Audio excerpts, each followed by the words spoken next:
standing on the banks of Tryon Creek down at the confluence with the Willamette River, and this site was recently rehabilitated. It added some floodplain areas as well as habitat and some longitudinal connections.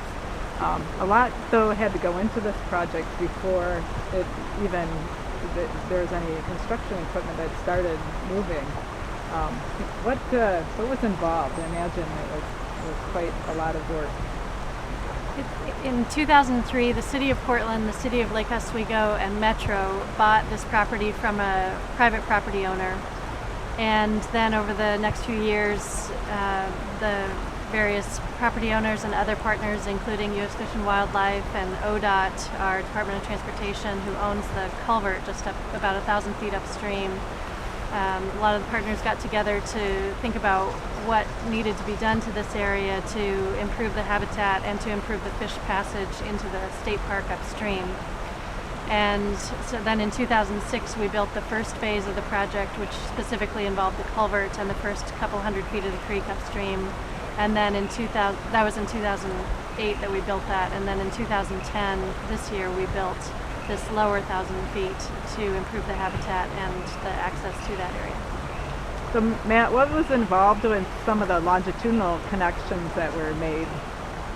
The two main considerations that we had in restoring this site were creating a floodplain, opening up the channel where a floodplain didn't exist before, to help slow the flow down when the water levels came up. Previously, this was just a chute going down to the river. And then the second consideration really was improving and creating habitat within the channel itself, using a lot of large wood and rock materials.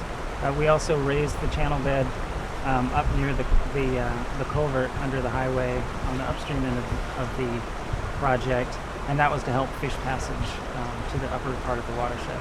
So you had a perch situation that you needed to take care of in order to get fish to be able to maybe get through there. Yeah, at lower flows the culvert was perched, and so we raised the channel bed to allow them access during those conditions.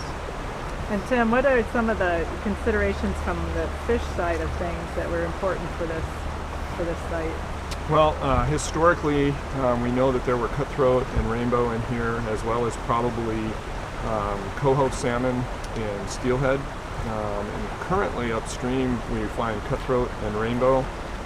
We don't find the other species right now, at least in terms of spawning. So one of the goals is to restore not only the passage, but the downstream area to help those species, as well as species from up the Willamette or up the Columbia that are listed under the Endangered Species Act, and we know come down and use the mouths of tributaries in this area. And one of the things, this is a very urban watershed, and we're kind of at the downstream end of the pipe. What were some of the things that are going on in the upper part of the watershed to help control storm flow and improve water quality? Right, so the City of Portland has been designing and installing green streets and rain gardens in the upper watershed to intercept the stormwater off of streets, slow it down, evapotranspirate it, pull out some of the pollutants, and basically treat the stormwater before it enters the pipe and then comes into Tryon Creek. Part of doing a project like this involves all these various aspects, is monitoring. And I know, Tim, you had mentioned monitoring for fish, but how about do you have a volunteer component to that as well? Or? So the Fish and Wildlife Service is largely responsible for leading the monitoring associated with fish.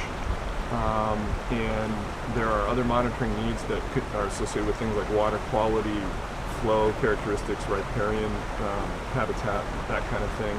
And we're actually in the beginning stages of trying to develop a community-based monitoring project, working largely in conjunction with the Friends of Tryon Creek group, which is a nonprofit group, and hopefully that will go well.